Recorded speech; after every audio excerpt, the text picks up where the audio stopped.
Taigi, šiandien pakalbėsime apie atsiskaitimus internetu ir kas gi šiai dienai galima būtų pasakyti keičiasi. Tai apie tai mums papasakos Lina iš Swedbank, nes tikrai turi daug duomenų ir įdomių duomenų. Ir Lina tikriausiai prie pirmo klausimo jau ir privesiu, kad kas gi keičiasi šiandien rinkoje, dėl ko kreditinės kortelės atsiskaitimai jomis taip populiarėja ir kokios tendencijos ir kas ten tokio įdomaus vyksta. Supratau. Sveiki Vitalijau ir sveiki visi, kurie žiūri. Tai aš esu Lina Tamutė iš Swedbank lėšų valdymo projektų grupės vadovė ir šiandieną tikrai su jumis pasidalinsiu tą informaciją apie mokėjimo būdus, jų populiarumą ir kokios galbūt yra to priežastys vienokios ar kitokios. Tai pradėsiu nuo Vitalijaus, pirmo klausimo apie mokėjimų rinką, kokia yra, kaip keičiasi, kokie tie populiariausi mokėjimo būdai. Tai kalbant apie mokėjimo būdus, turbūt ir jų pokytį, tai reiktų pirmiausia paminėti tai, kad pati elektroninė prekyba labai keičiasi ir paskutinį dešimtmetį augo milžiniškų greičių. Tai greičiausiai, aišku, įtakoja ir technologijų pažanga, globalizacija ir nepamirškim svarbiausio aspekto, turbūt pandemijos poveikio, nes pandemija turėjo turbūt didžiausią ir tą buvo toks kaip akceleratorius, elektroninės prekybos, bent jau Lietuvoje tai tikrai. Ir kalbant apie pokytį, tai vartotojų lūkesčiai ir elgsena fizinėse parduotuvėse tikrai taip nesikeičia, kaip keičiasi elektroninėje prekyboje. Ir todėl visiems rinkos dalyviams, kas veikia elektroninės prekybos rinkoje, reikia tikrai išgirsti, suprasti ir atliepti vartotojų lūkesčius ir tas tendencijas, Ir kalbant apie pačius mokėjimo būdus, tai šiai dienai rinkoje, aišku, vis dar yra populiariausias ir daugiausia atsiskaitimų vyksta per mokėjimo inicijavimo paslaugas. O antras pagal populiarumą tai yra atsiskaitimas kortelėmis internetu. Ir jis yra tikrai labai sparčiai augantis mokėjimo būdas. Jeigu anksčiau pas prekybininkus atsiskaitimai kortelėmis internetu sudarydavo nuo visų atsiskaitimų iki 10%, tai būdavo kartais 8, 9, vidutiniškai. Tai šiai dienai turime tikrai prekybininkų, pas kuriuos atsiskaitimai kortelėmis internetu sudaro apie 45% nuo visų atsiskaitimų. Ir aš čia kalbu apie tokius tikrai klasikinius, standartinius prekybininkus, ne kažkokia specifika, ne prenumeratos, o grynai prekyba, prekės, paslaugos. Tai matom tikrai tą poreikį, tą atsiskaitimą kortelėmis internetu, matom jų augimą, Ir jeigu anksčiau tikrai būdavo sunku konkuruoti su internetinės bankininkystės tais klasikiniais mokėjimais, tas vadinamas banklinkas, dabar mokėjimo inicijavimo paslauga, tai šiai dienai tikrai prekybininkai atliepia vartotojų poreikį greitam apmokėjimui, paprastam, ir netgi turim prekybininkų, kurie diegiasi apskritai tik tai kortelėmis internetu atsiskaitimą. Tai labai tų situacijų yra daug ir įvairių. Ir jeigu dar pažiūrėtumėm statistiką, tai apskritai sumos išleidžiamos kortelėmis internetu lietuviškose elektroninėse parduotuvėse tikrai labai ženkliai auga. Ir 23 metais tas augimas buvo 13%, 24 metais jau 32%. O jeigu paimtumėm 25 metų pirmų 4 mėnesių duomenis ir palygintumėm su atitinkamu laikotarpiu prieš metus, tai atsiskaitimas kortelėmis internetu auga net 52%. Tai šiai dienai rinkoje kaip ir turim tokias dvi mokėjimo paslaugas. Mokėjimo inicijavimas, kuris auga nedideliu tempu ir bendrai pagal apyvartas, rinkoje yra maždaug apie 14% augimas. Ir turim kitą mokėjimo būdą, tai korteliniai atsiskaitimai, kurie pučiasi labai dideliu greičiu ir, kaip ir minėjau, šiais metais jau net 52% yra augimas. Tai tokios dvi pagrindinės paslaugos, klausimas, kada atsiskaitimai kortelėmis nukonkuruos mokėjimo inicijavimo paslaugą.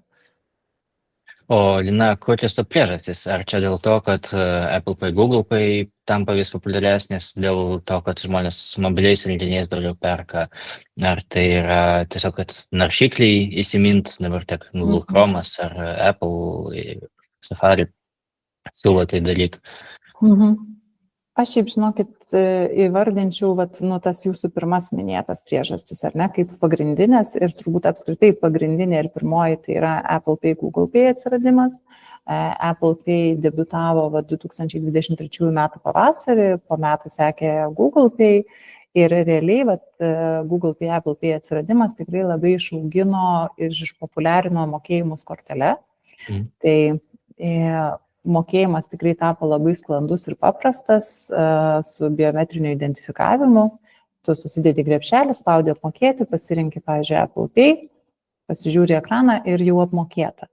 Ir mano net ir asmeninė patirtis, kad buvo šią žiemą su šeima buvo miške ir sūnus, aišku, susiplėšė pirštinės, besikarstydamas po medžius ir už kelių dienų reikės slidinėti, tai aš tiesiog miške būdama, bet man tai užtruko, nežinau, sekundžių reikalas buvo tikrai, kada aš ištraukiau telefoną, žinojau, kurioje parduotuvėje reikia pirkti pirštinės, įsidėjau krepšelį, Apple Pay, viskas apmokėta, beliko tik laukti. Tai iš tikrųjų ta mokėtojo patirtis ir apsipirkimo kelionė, jinai tampa labai sklandi, lengva, paprasta, nes tau visi duomenys jau būna paruošti, sukelti, ar ne, tik tai pasižiūri į ekraną ir viskas yra apmokėta. Tai šitoje vietoje turbūt čia viena pagrindinių priežasčių, ar ne, to atsiskaitimo kortelėmis augimo. Ir kita, kurią jūs irgi šiek tiek indikavot, tai mobiliųjų įrenginių naudojimas. Tai mes kaip bankas tikrai galim drąsiai atspindėti rinką, ar ne, dėl klientų kiekio ir matom, kad, pavyzdžiui, 77 iš 100 mūsų klientų prie interneto banko jungiasi per mobilųjį įrenginį. Tai reiškia, kad vis tiek įprotis yra toksai, ne, naudotis mobiliuoju įrenginiu ir jungiantis prie banko ir lygiai taip pat mes galime daryti drąsiai išvadą, kad net ir apsipirkimų vis daugiau yra tik per mobiliuosius įrenginius. Todėl ir tas poreikis, ar ne, greitam atsiskaitimui, Apple Pay, Google Pay, tai yra turbūt vieninteliai rinkoje tokie, kurie galima juos įvardinti one-click paymentais tokiais, kada tai yra paprasčiausias būdas tam atsiskaitimui. Tai... O kokios, turbūt pagrindinė nauda pirkėjui, tai tas patogumas, nes dabar viskas, kas iš esmės daroma versluose, tai yra patogumas, paprastumas, aiškumas, galų galia tas pats, kaip čia, suportas, palaikymas to kliento, kad mes mėgstam pirkti iš lietuviškų įmonių, nes galim paskambinti arba nuvažiuoti arba e-mailą lietuvių kalbą parašyti. Nes vėlgi, kuo toliau, to dažniau tenka kažkur į užsienį rašyti ir net anglų kalba ne visada tave aptarnauja, kai parašai su ChatGPT, išverti tą patį laišką į vokiečių kalbą, nusinti, tai daug greičiau gauni atsakymą. Ir tai įdomi patirtis, bet kalbant vėlgi apie tai, kad suportas, tas visas kelionės palaikymas yra labai svarbi dalis klientui, gal yra kažkokių dar papildomų įdomių tokių verčių, kur ne visada galbūt klientai susimąsto. Bet faktas, kad turbūt patogumas yra pirmoje vietoje, kad tiesiog veidą parodžiu ir telefonas leido pinigus. Gal kažkas dar yra iš tokių įdomesnių dalykų, kur ne visada susimąstam. Taip, tikrai yra ir galima tikrai drąsiai vardinti, kas galbūt ne visi dar tą žino, ar ne, ir tai taip nėra plačiai paplitę, bet atsiskaitant mokėjimo kortelę su Visa, Mastercardo, ar ne, galioja papildomos Visos Mastercardo garantijos. Tai reiškia, kad, pavyzdžiui, jeigu aš sumokėjau kortelę, atsiskaičiau kortelę, bet negavau prekės, negavau paslaugos, pardavėjas man neatrašo, pinigų negrąžina, man tada tiesiog užtenka parašyti banką pretenziją ir bankas grąžina man pinigus. Tai tokios yra Visos Mastercardo taisyklės, ar ne, ir garantijos, kad jeigu, pavyzdžiui, pardavėjas bankrutavo, ar ne, tai man kaip pirkėjui nereikia stoti kažkur į kreditorių eilę ir ten laukti, kol kreditoriai išieškos ir galbūt man grąžins, ar ne, man to nereikia daryti. Aš jeigu sumokėjau kortelę, atsiskaičiau, prekės paslaugos negavau, kreipiuosi į banką išleidusi kortelę mano, ar ne, į savo banką kreipiuosi iš principo ir parašau pretenziją ir bankas grąžina pinigus. Tai čia yra tokios saugumo garantijos ir, pavyzdžiui, aš pati asmeniškai, jeigu aš perku pas man nežinomą pardavėją, tai faktas, kad visada renkuosi mokėjimo kortelę, nes aš esu garantuota, kad jeigu aš negausiu prekės ar paslaugos, arba ten galbūt kažkoks netikras ar ne, tas portalas ar negausiu dėl kitų priežasčių ar ne prekės, ne tokią prekę ar paslaugą gausiu, kokia aprašyta, tai aš visą laiką stengiuosi mokėti kortelę. Ir būtent dėl šitų garantijų iš tikrųjų vartotojai vis drąsiau perka pas naujus pardavėjus, jie išleidžia didesnės sumas, nes natūralu, kad tu gali pirkti už kelius šimtus eurų, nieko nerizikuodamas. Tai šitoje vietoje tos saugumo garantijos jos tikrai prideda daugiau pasitikėjimo ir drąsos elektroninę prekybą. Ir šitos garantijos jos tikrai veikia. Tai prekybininkams vėlgi tai yra lygiai taip pat gera naujiena, ar ne, kad naujai pradedi verslą, galbūt kažkas nelabai tavęs pažįsta, nelabai žino, ir jeigu tu turi atsiskaitimą kortelėmis, tai tikrai pirkėjai pirks pas tave drąsiau ir užtikrinčiau. Tai iš dalies galima būtų tada ir marketinginę kažkokią kampaniją daryti per tą prizmę, kad priimam atsiskaitimas kortelę. Toks, kol kas turbūt nemačiau to gyvai, kad kažkas taip darytų, bet iš principo galima būtų taip sakyti, kad mokėk kortelę, turėk papildomą draudimą dėl prekių gavimo. Toks išvestinis, toks gaunasi produktas. Teoriškai taip, aišku, pardavėjas čia negali savo antireklamos tokios pasidaryti, nes čia kaip ir saugumas garantuoja, kad jeigu tu negausi prekės ar paslaugos, ar ne, tai aišku, turbūt pardavėjai nori kaip tik rodyti savo tą, kad jie tikrai garantuoja, kad jie ir šį bet kuriuo atveju atsiūs, ar ne, bet teoriškai taip galima. Ja, tai iš esmės tada, taip, jeigu bendrai rezumuotai, kortelės, tiek kortelių tiesioginis tas priėmimas, tiek Apple Pay, Google Pay šiai dienai būtini ir privalomi jau turėti savo elektroninį parduotuvę, jau dėl to turbūt diskusijų nebeturėtų būti. Jeigu kažkas klausotės šio webinaro ir dar neturi, tai tikrai drąsiai dėkitės tokį atsiskaitimo būdą, nes tai yra tikrai labai labai svarbus momentas. Taip, ir aš dar pridurčiau, dar galėčiau pridurti, ar ne, kodėl prekybininkam reikalinga turėti šitą mokėjimo būdą. Tai turbūt dar labai svarbus aspektas tai, kad jeigu tu turi atsiskaitimą kortelėmis internetu pas save elektroninėje parduotuvėje, tai tu pasieki didesnį klientų ratą, pirkėjų ratą, ar ne, nes tada tu neapsiriboji, nesvarbu kurios šalies, nesvarbu kurio banko klientas tai yra, jisai gali pas tave atsiskaityti. Ir kai mes kalbam apie globalizaciją, kad vis didesnės rinkos, pirkėjai perka ir skirtingose šalyse, ar ne, tai būtent atsiskaitimas kortelėmis internetu leidžia tą padaryti ir leidžia priimti pirkimus iš viso pasaulio.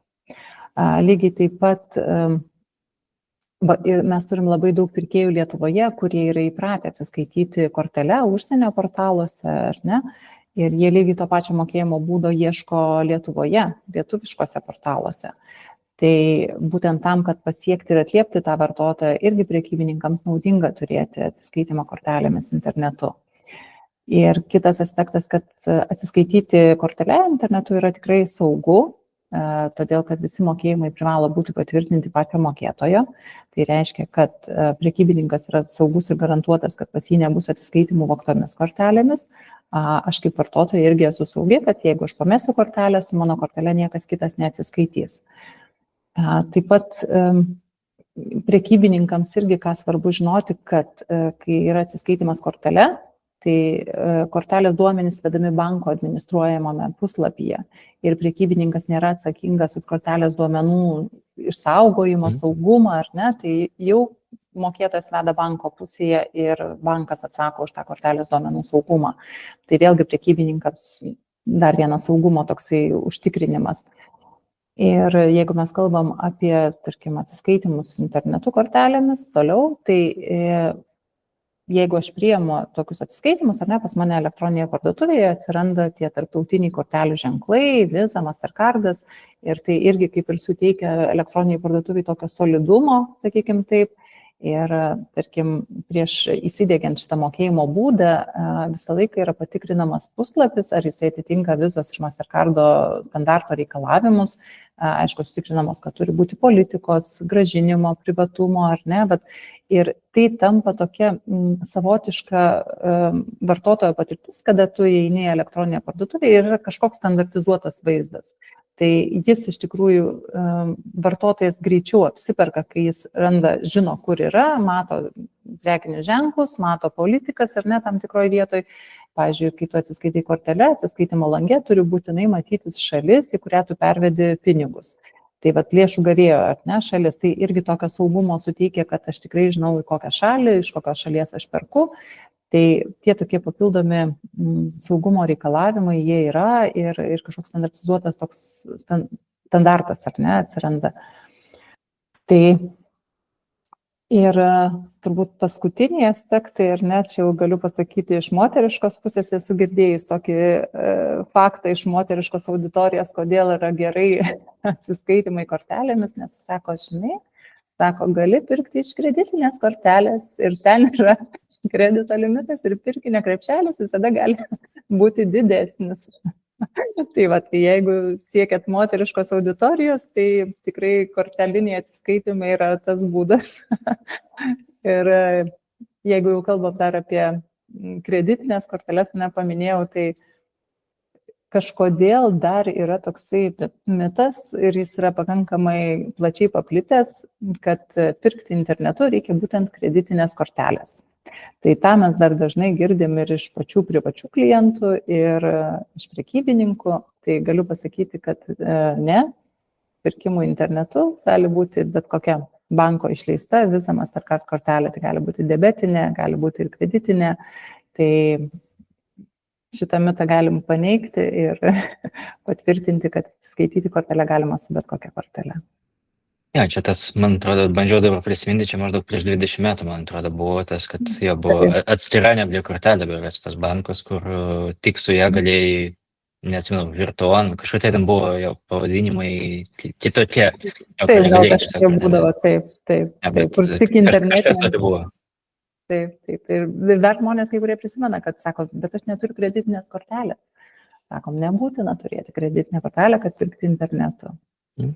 Ja, čia tikriausiai tiesiog kortelė pavadinimas dažnai minimas, kad kreditinė kortelė, nes debetinė kortelė kažkaip nėra įprasta sakyti, o kreditinė kortelė įprasta sakyti, tai formaliai čia nereikėtų panikti. Bet kokią kortelę galima. Ja, tai ačiū Lina labai už bendrą tokią apžvalgą ir tikrai skatinam dėktis, naudotis ir nepamirškit, kad Swedbank irgi teikia labai platų asortimentą atsiskaitimo būdų. Tai po webinarų būtinai pasidalinsim nuorodą mūsų puslapyje, kur galima parašyti žinutę ir Swedbank atsakingi asmenys gaus jūsų žinutę ir su jumis tada susisieks plačiau aptarti šios paslaugos dalymą. O be abejo, mes kaip verslas tada pasidirsim, kad turim integravę ir tikrai žinom, kad veikia ši integracija, tad kviečiame naudotis, auginti savo apyvartas ir būti konkurencingiem. Gerai. Ačiū labai, Vitalijau, už pokalbį. Ačiū, Lina. Viso geriausio. Iki.